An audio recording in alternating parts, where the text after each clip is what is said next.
Viver nas cidades está cada vez mais difícil. Espaços saturados, ar poluído e habitantes estressados.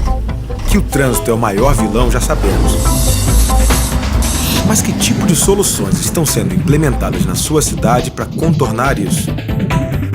Os problemas de mobilidade causam perdas econômicas expressivas, desperdiçam a energia das pessoas e sobrecarregam a atmosfera com poluentes.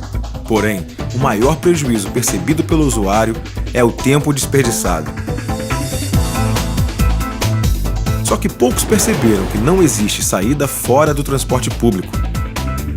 Defender a priorização do transporte coletivo sobre o transporte individual é a forma mais inteligente de se planejar uma cidade. Quanto maior a velocidade operacional do transporte público, menor é o custo da operação do sistema.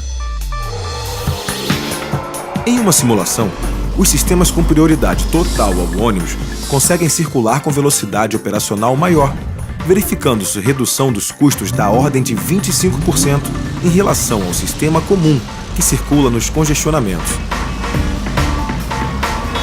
O aumento do número de automóveis tem reduzido o espaço dos ônibus na matriz de deslocamento urbano.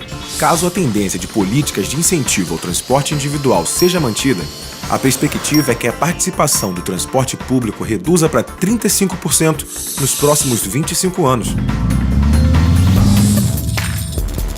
Um sistema de ônibus de alto padrão como o BRT, por exemplo, transporta quantidade de pessoas equivalente a 180 carros, ocupando muito menos espaço nas vias. Quando o transporte coletivo melhora, melhora toda a condição de mobilidade da cidade, inclusive para o automóvel. O veículo particular passa a ser usado então de maneira mais sustentável.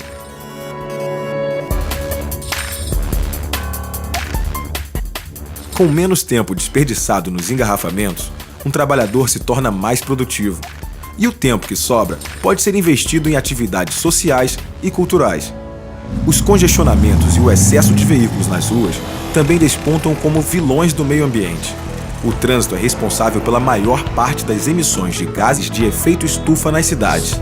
Utilizar o transporte público significa reduzir as emissões per capita na atmosfera. Ainda não se convenceu?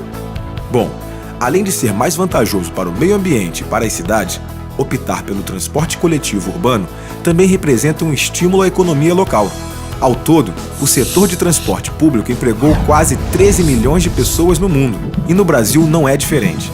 Os rendimentos ligados ao setor alcançaram a cifra de 29 bilhões de reais. Isso sem contar todos os setores da economia, que ganham em produtividade quando existem boas condições de mobilidade.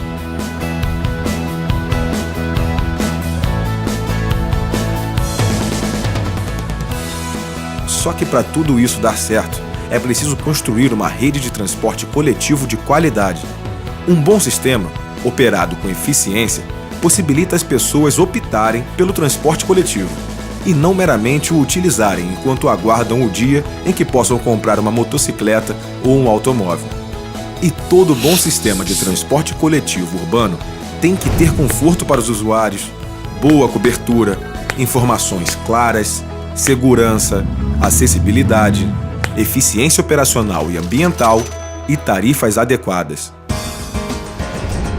O assunto é tão complexo que o governo federal sancionou a Lei de Mobilidade Urbana, impondo aos municípios que desenvolvam seus planos de mobilidade.